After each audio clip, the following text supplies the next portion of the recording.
Hello. Welcome to the channel. My name is Shane and today marks the start of a new era for the type of content that I'm going to be uploading to this account. Is this thing on? Yeah, okay, we're good. First things first, I just want to say a massive thank you to anybody who checked out my most recent release. At the end of last month, I dropped a 5-song EP called Stream Room Demo Tapes, and the response to it has been extremely positive. So if you checked it out here on the channel, over on Spotify, Apple Music, wherever you may have listened, I just want to say a huge thank you from the bottom of my heart, and I hope that you enjoyed it. So like I was saying, today is going to mark the new era of the type of content that I'm going to be uploading on this channel. So Stream Room Demo Tapes, it's kind of in the name. That EP was an accumulation of songs that I had either wrote on stream, some of them I didn't, some of them I wrote off stream, but for the most part the music was wrote on live streams over on twitch.tv. For those who don't know, I was a Twitch streamer for over 5 years, give or take. I took a year off at one point, 9 months off another time. But for the vast majority of the last 5 years, I was over on Twitch grinding, not as a musician, mind you, as a gamer. More on that maybe down the road, but very recently I decided to retire from Twitch and focus on content creation instead.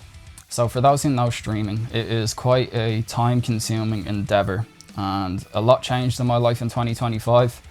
I stepped into a new role in my full-time Monday to Friday 9 to 5 job. I also launched my own online store. I sell TCG products and have a whole range of content, the YouTube channel and Instagram page, but I'm not gonna have those kind of crossover into this channel or my main socials as such. But anyway, that takes up a considerable, it's almost like a part-time job on top of my full-time job. And Stream Room Demo Tapes, my most recent EP, came together quite quickly, but trying to do that while streaming, having a job, having a part-time job, being a streamer, and also being an active musician, something that I really want to focus on going forward, it just wasn't possible, so something had to give. So I decided to retire from streaming so I could focus on my job, my store, and being an active musician, something that I feel like I have maybe neglected. Honestly, it sounds like a crazy statement, this YouTube channel is 10 years old, and were I given a second chance to go back and do it all over again, I probably would have done 5, 6, 7, 8, 9, 10 times as much work, as many releases as I had done. Music is, I wouldn't say just a hobby or a passion. I feel like music is an extension of myself, and at times, more often than not, it was neglected for other things when music maybe should have been a more primary focus in my life. So that leads me to today. Now that I've stopped streaming, I have far more time. For instance, I would have streamed maybe 5 days a week, sometimes 6, 7 days a week. Pretty recently, there was a period where I streamed, I think 22, 23 days in a row. And we're talking maybe 4 to 5, sometimes 6, 7 hours a night. Again, on top of my full-time job and running an online store. So the amount of time that has been freed up now that I have, again, retired is a crazy word, but since I've stopped streaming on Twitch, a lot of free time has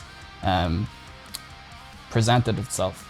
And that's why I'm here today, because I want to choose to spend that time wisely. So yeah, here I am. There will be a lot of new style of content on this channel going forward. It will no longer just be a music channel. I feel like because this channel has never had like a band or project name, and I've always gone under Shane Handley, I feel like that's actually opened up so many avenues as to where I can take this channel. Now, don't get me wrong, the primary focus of the channel going forward will be music, but I also want to incorporate lots of different types of videos like this, discussion videos, Q&As, which we'll get to in a moment, and yeah, just general content that I enjoy, the likes of lifestyle content, travel content. On that note, in just over 5 weeks I'll be heading to Tokyo, Japan, and I plan to make a vlog for this channel when I'm out there. So yeah, I look forward to bringing you guys with me on that journey over to Tokyo and make some really cool content. Other than that, back on the music side of things, because I have so much free time now, I'll be able to allocate that into creating more projects. Stream Room Demo Tapes actually came together pretty quickly. I think it was because most of the music was wrote on stream that I had a very specific goal in mind. I sat down for a certain amount of hours allocated each night to writing that music. And I guess I really surprised myself with how quickly I could put together a project if it was my entire focus. So I want to use that knowledge going forward and apply it. I want to increase the amount of music that I make and the amount of music that I put out into the world. So I'm really looking forward to that. Alongside that, on the channel, there'll also be lots of different styles of music videos. Not music videos as such, but music content. I plan to make a video where I write a song in one session soon.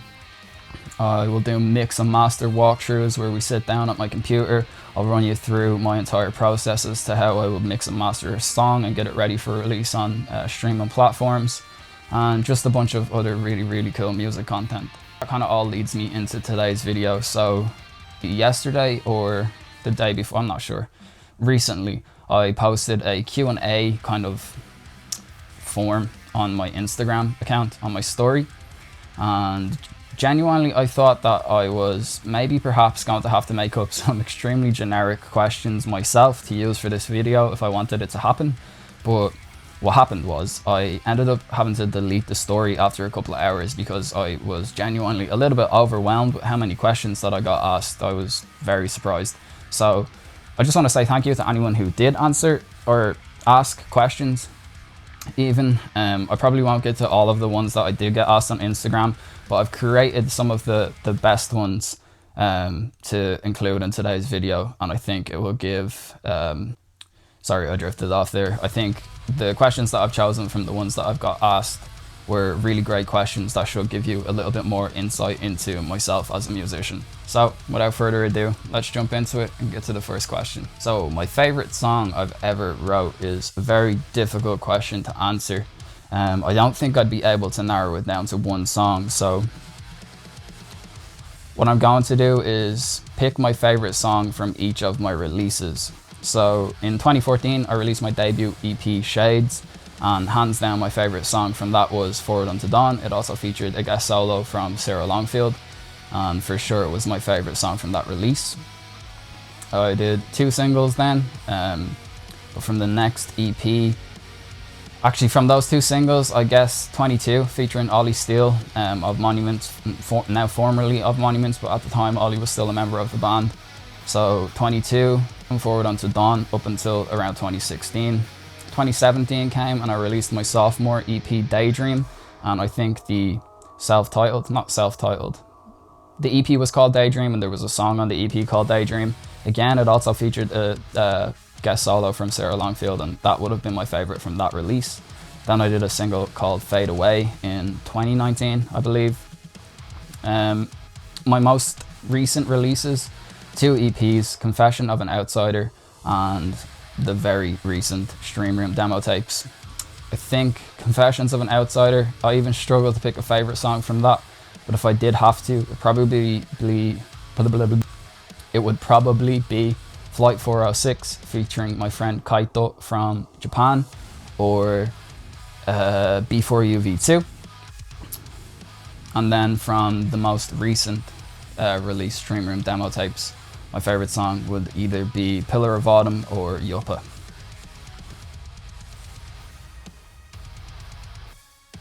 So favorite guitar I own. Tough one.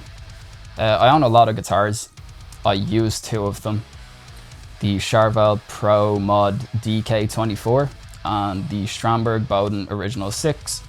If you held a gun to my head and I had to pick one, I think, surprisingly, it'd be the Charvel. Absolutely regret selling a guitar. So over the years, I've had many guitars that I sold on. I've had Gibson SGs, I had a gold top Les Paul, I had a Fender Stratocaster, I had a PRS 24 or whatever its name was. But a sick guitar, I hate the color.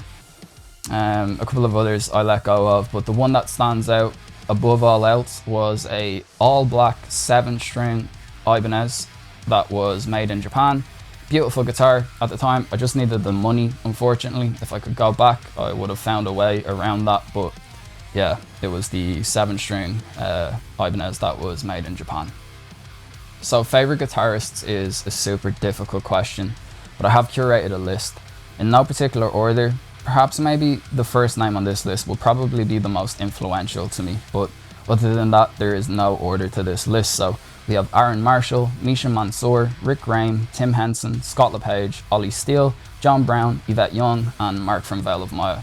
So over the 10 years or so that I've been making music and posting it online, I've only ever used 2 different guitar plugins or software or amp sims. I started on, actually, come to think of it, this would be a really good time to kind of run through what I used. I know it's not sorry, my bad, I'm getting ahead of myself. I know it's not exactly the question that was asked, but I feel like it would be great to kind of go over what I used, not just for guitar, but everything on each release. So for the most part, in the early days, it was Pod Farm. So on Shades, my 2 singles, 18 and 22, and even up to Daydream in 2017, I used Pod Farm. For the first 3 releases, I used Superior Drummer 2 and a Fender Jazz Bass. What I was using as like the amp sim or plugin for the bass, I don't remember. Maybe Pod Farm. The guitars were definitely Pod Farm for those releases, but for the bass, I genuinely have no idea. So while I used Pod Farm on Daydream, it was the first time that I did not use Superior Drummer 2. I used the first GGD, Get Good Drums product. I'm not entirely sure whether it was the Matt Halpern Signature Pack or the Periphery 3 pack, or maybe a blend of both of them. No, I was too lazy for that back then. It was one of them. It was one of those 2. And the Fender Jazz Bass on Daydream 2. Fade Away was when I made a lot of changes. So for Fade Away, I used Neural DSP. I'm not entirely sure which Neural DSP, but for guitars, I was using Neural DSP on Fade Away. I did not use Real Bass on Fade Away. I used Euro Submission Bass. Euro Submission Bass 2? Euro Bass 2 from Submission Audio. There we go. Wow. I used to be such a nerd with music and I knew the name of every product, even the ones that I didn't have. But these days, it's almost like I'm trying to unlock memories that just I don't have the key for. But yeah, Fade Away was some type of Neural DSP, Submission Audio Euro Bass 2, and I want to say Modern and Massive from Get Good Drums, if not one of the previous Get Good Drum products that I mentioned. What I am super aware of is what I used on my 2 most recent releases, Confession of an Outsider and Stream Room demo tapes. So for Confessions of an Outsider, the guitar tones were a combination of both Neural DSP Archetype Nolly and Archetype Pliny. The vast majority, if not all, of the rhythms were Nolly, and the clean and lead tones were Pliny. The bass on Confessions of an Outsider was again Euro Bass 2. And I used Get Good Drums One Kit Wonder Metal. Not in the box, but I did my own kind of preset for that and then multi-outed it and added some extra processing on top. And that was what I used for Confessions. As for my most recent release, Stream Room demo tapes, I used another One Kit Wonder, but One Kit Wonder Architects, again multi-outed and with some extra processing on top. Bass, again Euro Bass 2, and lots of different Neural DSP stuff for the guitars. I believe the first 2 songs, the rhythms were Nolly, leads were Pliny or Tim Henson, and then the last 2 tracks, the rhythm guitars were done with the newer Misha Mansour Archetype plugin. So I wouldn't call it a music career, but let's just reword that question to what my favorite moment in my musical journey has been so far. It's not my favorite song, hands down. My favorite moment in my music journey would be my collaboration song 10 years ago with Scott LePage from Polyphia. Various reasons. It was my most viewed YouTube video ever. I think it has like 50k views, which is a substantial amount more than anything else that I have on my channel. After the fact, Polyphia went on to be one of the top bands in the space in the world. So yeah, it's just a really cool moment and something that I will always look back on fondly. It was also a really great time in my life too. So yeah, just genuinely what a time it was to be alive. So my favorite guest solo that I've had done for my own music is a super difficult question. I've had some insane guest solos throughout the years on my own music. Starting with my debut EP, had Sarah Longfield and Patrick from Reflections. The Polyphia collab that we were just talking about. The next year I did a collab with Ollie Steele. I had Sarah Longfield back for a second guest feature on Daydream in 2017. My friend Lynn from Japan was on Fade Away in 2019. And then Confessions of an Outsider, my 2023 EP, had some guest solos from my friends Kaito, Craig and Rob from Hero and Error. So to pick a favorite from those is so difficult because they all mean so much to me for so many different reasons. But again, if there was a gun held to my head, oh, it's not looking like a good time. After a little bit of thought, I've managed to narrow it down to 2. So I would say, damn, this is difficult. Okay, 2. So the Ollie Steele feature on 22 from 2016 and the Kaito feature on Flight 406 from 2023. So the next question is a crazy one. I feel like the person who asked this on Instagram did not know that these questions were not anonymous and I could see their account. I've also rephrased the question to be a little bit more friendly because it definitely was not a friendly question, and I've just very simply rephrased it for the purpose of this video. So yes, I absolutely have accidentally ripped off about myself and other musicians. Back in the day, I definitely subconsciously, ripped off Periphery. My bad, it happens. Very recently, I also ripped off myself, which is a strange one to say, but the guest solo that I was talking about that I did for my friend Craig and his project Player One, the solo in one of the songs from Stream Room demo tapes that just came out is very, very similarly phrased to the 5 more minute solo. So technically I've also ripped myself off. And then it was also recently brought to my attention that one of the riffs from Stream Room demo tapes sounds incredibly similar to a riff that came out a very long time ago from a band called After the Burial. So this one was not subconscious. I would call this a coincidental one. So while I hugely respect their work, I was never a massive fan of them. I did see them live as a byproduct of going to see one of my favorite bands, Monuments, play back in 2012. Whenever it was a long time ago. I also had, I think, 2 After the Burial songs back in the day, like 2009, maybe 2010, on this little iPod thingy that I had. But other than that, I had never really extensively listened to the band. But in fairness, when I went and checked and cross-referenced the riff that I got sent from my friend, I was like, oh yeah, those sound like extremely similar. And then it was also brought to my attention that it sounded extremely similar by someone trying to throw shade on Instagram when they thought they were being anonymous, but they weren't. However, with all of that being said, it is 2025 in metal. There are only so many ways that you can peel a potato, and if you have a problem with that, you can go. Anyway, moving on to the next question. For a long time, I used D'Addario. Is that how you say that? D'Addario?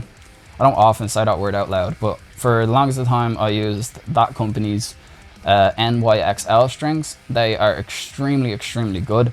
Have a really, really nice high end. But as nasty as this sounds, I have extremely acidic sweat. And if I record for maybe 8 hours, 4 to 5 hours in, I already noticed the difference in sound from strings. So it was around maybe 2019, 2020 that I made the switch to Ernie Ball Slinkies. It was a happy compromise. The Slinkies are like half the price of the NYXLs. They do have nice top end, perhaps not as much as the NYXLs, but they have a really nice feel, especially for lead playing. I really enjoy how much give they have for playing leads. They sound great, they sound incredible. The difference is honestly negligible, whatever that word is. The difference is so small that I don't even really notice it. And yeah, the main thing is that they're half the price. So for long recording days, if I'm recording for 6, 7, 8 hours, if I have to change strings twice, I can do so for half the price. As for picks, for the longest time, I was a Jazz 3 user, the little small red ones. But I think it was around 2019, 2020 or so. I made a lot of changes around that time, but I actually, when I'm recording, have a selection of picks. Usually it's 3. So if I'm playing a strummy, chordy part, I like to use a really thin pick, so I'll use, I think it's Jim Dunlop 0.73. The flexibility in the thin picks when I'm strumming chords makes it just a far more even sound. If I'm playing chuggy, like techy, riffy, breakdowny stuff, I go one step further. I think it's a 0.88. It's like the dark grey Jim Dunlop. And when I'm playing leads or solos, I will use the 1mm. Again, not the Jazz Tree size. Ever since I stopped using the small picks, I just can't go back to them. So it's the regular pick size, but it is a 1mm pick. And the extra thickness just means when I'm playing single note stuff, I get that nice attack. And yeah, I just much prefer them for playing leads and solos. So last question of the day is, what's next for music? I have another music video from Stream Room demo tapes planned that should drop in the next couple of weeks. And then when I'm back from Japan, I plan to get straight to work on the next project. I think, I don't want to give too much away, but once I'm back from the trip to Tokyo, I will be hitting the ground running with writing some new music and making sure that there is a much smaller gap between my projects going forward.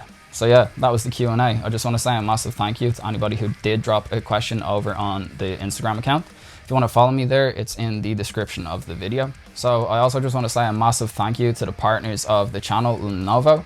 They were very kind enough to be so understanding of me deciding to not stream on Twitch anymore. They had been supporting me over there for the past year or so, but have decided to continue that support over here on YouTube. So if you're looking for any tech products, laptops, gaming PCs, workstations, you name it, it's all there. Check out Lenovo.com. I'm also affiliated with Blacklight and NordVPN, so much love and shout out to them. And the biggest thank you goes to anyone who took the time to watch this video or has checked out my music in the past or shown any love on any of my social platforms. I truly appreciate it. So the next video on this channel will go back to the old ways. It will be just the regular old music video from one of the songs from Stream Room demo tapes. I'm really looking forward to getting that done and posted online. And then after posting that online, and then after that, the vlog from Japan will be coming around the start of December. So I'm super excited for that and can't wait to take you guys with me on my trip. So if you have any recommendations for any type of content that you would want to see on the channel, be it music content, lifestyle, travel, anything at all, please feel free to drop it in the comments below. And yeah, this has been a lot of fun. It's been a long time coming too. I think the future is very exciting with music, and this new perspective and new ambition, new motivation, and the new goals that I've set for myself are very exciting. So yeah, I look forward to taking you guys along this music journey with me as we get on our grind and put in the work that we should have been putting in over the last decade. Better late than never. That's all for today, my friends. Until next time, much love.